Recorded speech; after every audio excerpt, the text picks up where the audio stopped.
ഇന്നത്തെ പ്രാദേശിക വാർത്തകളുമായി ഷാജി കടക്കൽ.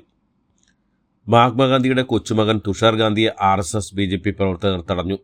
നെയ്യാറ്റിൻകരയിൽ ഗാന്ധിയൻ ഗോപിനാഥൻ നായരുടെ പ്രതിമ അനാച്ഛാദന ചടങ്ങിന് ശേഷമായിരുന്നു പ്രതിഷേധം. ചടങ്ങിൽ RSSും സംഘപരിവാറും രാജ്യത്തിന്റെ ആത്മാവിൽ വിഷം കലർത്തിയിരിക്കുന്നുവെന്നും നാം ജാഗ്രതയോടെ കഴിയണമെന്നും തുഷാർ ഗാന്ധി പറഞ്ഞിരുന്നു. ഇതിനെ തുടർന്നായിരുന്നു പ്രതിഷേധം. BJPക്കും RSSനുമെതിരെയുള്ള പരാമർശം പിൻവലിക്കണമെന്നായിരുന്നു അവരുടെ ആവശ്യം. തുഷാർ ഗാന്ധിക്ക് പിന്തുണ അറിയിച്ച ചില കോൺഗ്രസ് പ്രവർത്തകർ ഗാന്ധിജിക്ക് തുഷാർ ഗാന്ധിക്കും ജയ് വിളിച്ച് രംഗത്തെത്തി.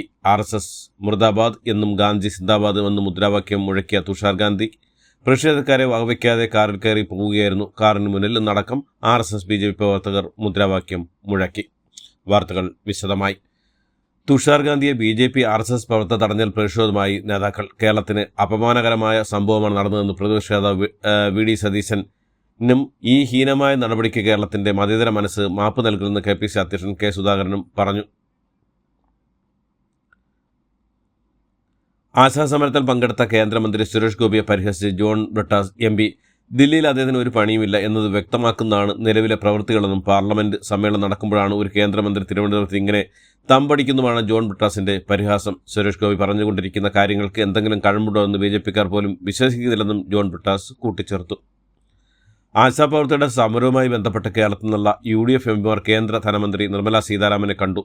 മുഖ്യമന്ത്രി പിണറായി വിജയൻ ധനമന്ത്രിയെ കണ്ട് ചർച്ച നടത്തിന് പിന്നാലെയാണ് കൂടിക്കാഴ്ച നടന്നത്. ആശാസമരത്തെക്കുറിച്ച് കേന്ദ്രമന്ത്രിയുമായി MPമാർ 45 മിനിറ്റ് ചർച്ച ചെയ്തു. ആശാവർക്കർമാരുടെ പ്രതിസന്ധി അറിയിച്ചുവെന്നും അനുഭാവപൂർണ്ണമായി ധനമന്ത്രി ആവശ്യങ്ങൾ കേട്ടുവെന്നും UDF MPമാർ കൂടിക്കാഴ്ചയ്ക്ക് ശേഷം മാധ്യമങ്ങളോട് പറഞ്ഞു. സംസ്ഥാന തലത്തിൽ ലഹരിക്കെതിരെയുള്ള നടപടികൾ ശക്തിപ്പെടുത്തുന്നതിൻ്റെ ഭാഗമായി സ്വീകരിക്കാൻ ADG മനോജ് എബ്രഹാമിൻ്റെ അധ്യക്ഷതയിൽ ഉയർന്ന തല യോഗത്തിൽ തീരുമാനമായി. ലഹരിക്കെതിരെയുള്ള നടപടികൾ ശക്തിപ്പെടുത്തുന്നതിൻ്റെ ഭാഗമായി വിദ്യാഭ്യാസ സ്ഥാപനങ്ങൾക്ക് സമീപമുള്ള കടകളും മറ്റ് സ്ഥാപനങ്ങളും പരിശോധന ഊർജിതമാക്കും. മുൻപ് കേസുകൾ ഉൾപ്പെട്ടുള്ള പ്രതികളുടെ വീടുകളിലും ഒളിത്താവളങ്ങളിലും കൂടുതൽ പരിശോധനകൾ നടത്തും. വയനാട് ഉരുൾപൊട്ടൽ പുനരധിവാസ ടൗൺഷിപ്പിലേക്കുള്ള ഒന്നാം ഘട്ട ലിസ്റ്റിൽ ഉൾപ്പെടെ 190 ഗുണഭോക്താക്കളുമായി ജില്ലാ കളക്ടർ കൂടിക്കാഴ്ച നടത്തി. സർക്കാർ ദേശ നിബന്ധനകൾ അനുസരിച്ച് വീട് നിർമ്മാണത്തിന് വേണ്ടി 22 പേർ മാത്രമാണ് സമ്മതപത്രം നൽകിയത്. ഒരാൾ മാത്രമാണ് 15 ലക്ഷം എന്ന സാമ്പത്തിക സഹായം അംഗീകരിച്ചത്. നിലവിലെ പാക്കേജ് അംഗീകരിക്കില്ലെന്ന നിലപാടിലാണ് ഭൂരിഭാഗം ദുരന്ത ബാധിതരും. കേരളത്തിന്റെ വ്യവസായ റാങ്കിങ്ങിനെ ചൊല്ലി നിയമസഭയിൽ ഭരണ പ്രതിപക്ഷ തർക്കം. കള്ളക്കണക്കുകളാണ് സർക്കാർ അവതരിപ്പിക്കുന്ന പ്രതിപക്ഷ നിരയിൽ നിന്ന് വിമർശനം ഉയർന്നു. പ്രതിപക്ഷം കേരള വിരുദ്ധരാണെന്ന് വ്യവസായ മന്ത്രി തിരിച്ചടിച്ചു. മന്ത്രിയുടെ മറുപടിക്കിടയിലും ബഹളം ഉണ്ടാക്കിയതിന് രാഹുൽ മാങ്കൂട്ടത്തിലെ സ്പീക്കർ ശാസിച്ചു. വ്യവസായ സൗഹൃദ റാങ്കിങ്ങിൽ കേരളം ഒന്നാമാണെന്ന സർക്കാരിന്റെ അവകാശവാദത്തെ സഭയ്ക്ക് അകത്തും പുറത്തും എതിർക്കുന്നത് തുടരുകയാണ് പ്രതിപക്ഷം. സംസ്ഥാനത്ത് അക്രമം ഓരോ ദിവസവും ശക്തിപ്പെടുന്ന സ്ഥിതിയാണെന്ന് വിമർശിച്ച് മുതിർന്ന CPM നേതാവ് G സുധാകരൻ തിരുവനന്തപുരത്ത് KPCC സംഘടിപ്പിച്ച ഗുരു ഗാന്ധി സംഗമ ശതാബ്ദിയോടനുബന്ധിച്ച് മൊഴിയും വഴിയും ആശയസാഗര സംഗമ സെമിനാറിൽ പങ്കെടുത്ത് സംസാരിക്കുകയായിരുന്നു അദ്ദേഹം. മുതിർന്ന CPI നേതാവ് C ദിവാകരനും ചടങ്ങിൽ പങ്കെടുത്തു. സംസ്ഥാനത്ത് ലഹരി വിപത്തിനെക്കുറിച്ചും പ്രണയക്കിണികളെക്കുറിച്ചും ഭീകരപ്രവർത്തനങ്ങളെക്കുറിച്ചും BJP നേതാവ് PC ജോർജ് പറഞ്ഞതിൽ യാഥാർത്ഥ്യമുണ്ടെന്ന് സീറോ മലബാർ സഭ public affairs commission. PC George ഉന്നയിച്ച കാര്യങ്ങൾ കേന്ദ്ര സംസ്ഥാന സർക്കാർ ഇരകളുടെ സ്വകാര്യത ഉറപ്പാക്കി സമഗ്രമായ അന്വേഷണം നടത്തണമെന്നും കമ്മീഷൻ ആവശ്യപ്പെട്ടു.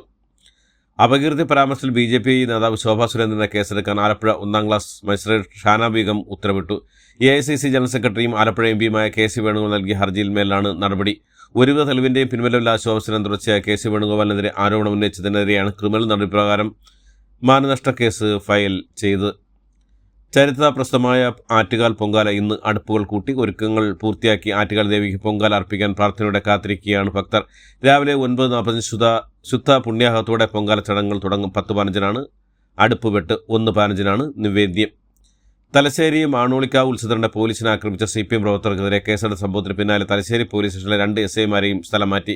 SIമാരായ TK അഖിൽ, ദീപ്തി എന്നിവരെയാണ് സ്ഥലം മാറ്റിയത്. അഖിലിനെ കുളവല്ലൂർ സ്റ്റേഷനിലേക്കും ദീപ്തിയെ കണ്ണൂർ ടൗൺ പോലീസ് സ്റ്റേഷനിലേക്കുമാണ് സ്ഥലം മാറ്റിയത്.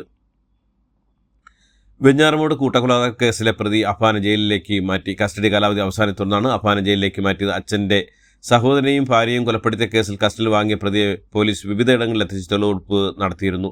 കടം വാങ്ങിയ പണം തിരികെ കിട്ടാൻ നിരന്തരം അധിക്ഷേപിച്ചുകൊണ്ടാണ് പിതൃ സഹോദരനായ ലത്തീഫിനെയും ഭാര്യയും ചുറ്റിക്കൊണ്ട് തലക്കടിച്ച് കൊലപ്പെടുത്തിയെന്നാണ് അഫാന്റെ മൊഴി. ചോദ്യപേപ്പർ സൂക്ഷിക്കുന്നതിൽ വീഴ്ചയുണ്ടായെന്ന പ്രാഥമിക വിലയിരുത്തലിന് പിന്നാലെ അധ്യാപകരെ സസ്പെൻഡ് ചെയ്തു. Amaravila LMS HS school principal Roy B ജോണിനെയും Perikkonam LMS UP school office assistant Lerin ഗിൽബർട്ടിനെയുമാണ് സർവീസിൽ നിന്ന് സസ്പെൻഡ് ചെയ്തത്. മകൻ്റെ മർദ്ദനമേറ്റ് ചികിത്സയിലായിരുന്ന അച്ഛൻ മരിച്ചു. കോഴിക്കോട് കുണ്ടായിത്തോട് സ്വദേശി ഗിരീഷാണ് മരിച്ചത്. മകൻ സനലിൻ്റെ മർദ്ദനമേറ്റ് കോഴിക്കോട് മെഡിക്കൽ കോളേജ് ചികിത്സയിലായിരുന്നു. മാർച്ച് 5-നായിരുന്നു കേസിനാസ്പദമായ സംഭവം. ഇരുവർക്കുമിടയിൽ കുടുംബ പ്രശ്നങ്ങളുണ്ടായിരുന്നു എന്നാണ് പോലീസിൻ്റെ പ്രാഥമിക നിഗമനം. വ്യവസായ മന്ത്രി പി രാജീവ് അമേരിക്കയിലേക്ക് പോകും. American society of public administration സമ്മേളനത്തിൽ മന്ത്രി പങ്കെടുക്കും. മാർച്ച് 28 മുതൽ ഏപ്രിൽ 1 വരെ വാഷിംഗ്ടൺ DC-യിലാണ് സമ്മേളനം. വ്യവസായ മന്ത്രിക്കൊപ്പം ഉയർന്ന ഉദ്യോഗസ്ഥരും വിദേശത്തേക്ക് പോകുന്നുണ്ട്. നാട്ടിലിറങ്ങുന്ന വന്യമൃഗങ്ങളെ വെടിവെച്ച് കൊല്ലാനുള്ള കോഴിക്കോട് ചക്കിട്ടപ്പാറ പഞ്ചായത്തിൻ്റെ തീരുമാനത്തിനെതിരെ വനം വകുപ്പ്. പഞ്ചായത്തിൻ്റെ നടപടി രാജ്യത്തെ നിയമവ്യവസ്ഥയെ വെല്ലുവിളിക്കുന്നതാണെന്ന് കാട്ടി ചീഫ് വൈൽഡ് ലൈഫ് വാർഡൻ സർക്കാരിന് റിപ്പോർട്ട് നൽകി. പാതിവില തട്ടിപ്പ് കേസിൽ അറസ്റ്റിലായ Saigram global trust chairman KN ആനന്ദ്കുമാറിനെ റിമാൻഡ് ചെയ്ത് ഈ മാസം 26 വരെയാണ് റിമാൻഡ് ചെയ്തത്. സംസ്ഥാന സമ്മേളനത്തിന് പിന്നാലെ വിവാദ കൊടുങ്കാറ്റ് ഉയർത്തിയ CPM പത്തനം ജില്ലാ സെക്രട്ടറി അംഗം പത്മകുമാറിനെതിരെ നാളെ നടപടി തീരുമാനിക്കും. പരസ്യ പ്രതികരണവും അച്ചടക്ക ലംഘനവും സംസ്ഥാന സെക്രട്ടേറിയറ്റ് ചർച്ച ചെയ്യും. കോട്ടക്കലിൽ ജൂനിയർ വിദ്യാർത്ഥികളെ ആക്രമിക്കാൻ തയ്യാറായി സംഘടിപ്പിച്ച സീനിയർ വിദ്യാർത്ഥികളെ പോലീസ് അറസ്റ്റ് ചെയ്തു. ഇന്റർനെറ്റിന് വേഗതയില്ലെന്ന് കാണിച്ച് ജിയോ കമ്പനിക്ക് നൽകിയ കേസിൽ അനുകൂല വിധി സമ്പാദിച്ചു മലപ്പുറം കോടൂർ സ്വദേശി MD മുർഷിദ്. 1 വർഷ നിയമ പോരാട്ടത്തിനൊടുവിൽ 15,000 രൂപ നഷ്ടപരിഹാരം നൽകാനാണ് ജില്ലാ ഉപഭോക്തൃ കോടതിയുടെ വിധി. ഹരിയാനയിലെ 10 മേയർ സ്ഥാനങ്ങളിലേക്ക് നടന്ന തെരഞ്ഞെടുപ്പിൽ 9 BJPക്ക് വമ്പൻ ജയം. തെലങ്കാനയിൽ കോൺഗ്രസ് മുഖ്യമന്ത്രി രേവന്ത് റെഡ്ഡി വിമർശിക്കുന്ന കർഷകരുടെ വീഡിയോ പങ്കുവച്ചതിന് അറസ്റ്റിലായ മാധ്യമപ്രവർത്തകരുടെ എണ്ണം 2ആയി. Pulse news breaker editor Revathi Pogada നന്ദയ്ക്ക് പിന്നാലെ സഹപ്രവർത്തകർ തൻവി യാദവും അറസ്റ്റിലായി. കേന്ദ്ര വ്യോമയാന മന്ത്രാലയത്തിൻ്റെ ഡിജി യാത്ര പദ്ധതിയിൽ തിരുവനന്തപുരം മംഗളൂരു അന്താരാഷ്ട്ര വിമാനത്താവളങ്ങൾ കൂടി ഉൾപ്പെടുത്തുന്നതായി അദാനി എയർപോർട്ട്സ് ഹോൾഡിംഗ് ലിമിറ്റഡ് പ്രഖ്യാപിച്ചു. ഇതോടെ അദാനി എയർപോർട്ട്സിൻ്റെ 7 വിമാനത്താവളങ്ങളിലും ഡിജി യാത്രാ സേവനം ലഭ്യമാകും.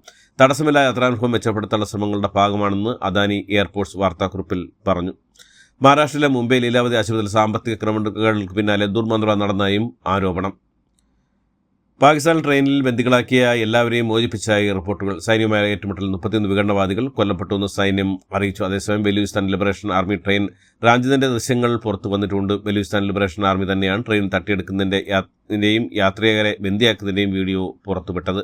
$20 ബില്യൺ US ഉൽപ്പന്നങ്ങൾക്ക് കാനഡ അധിക തീരുവ പ്രഖ്യാപിച്ചു.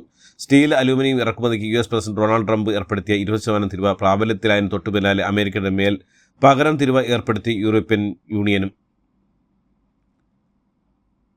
ഇന്ത്യൻ സൂപ്പർ ലീഗിലെ അവസാന മത്സരത്തിൽ സമനിലയിലൂടെ 28 പോയിന്റുമായി 8ാം സ്ഥാനത്ത് ഫിനിഷ് ചെയ്ത് കേരള ബ്ലാസ്റ്റേഴ്സ്. ഇന്നലെ നടന്ന മത്സരത്തിൽ ഹൈദരാബാദിനെതിരെയാണ് ബ്ലാസ്റ്റേഴ്സ് സമനില വാങ്ങിയത്. 7ാം മിനിറ്റ്സിൽ ദുസാൻ ലാഹത്തോറിലൂടെ ബ്ലാസ്റ്റേഴ്സ് മുന്നിലെത്തിയെങ്കിലും 45ാം മിനിറ്റിൽ കണ്ണൂർ സ്വദേശി സൗരവ് നേടിയ സീസണിലെ തന്നെ ഏറ്റവും മികച്ച ഗോളുകളിലൊന്നിലൂടെ ഹൈദരാബാദ് FC ഒപ്പം പിടിക്കുകയായിരുന്നു.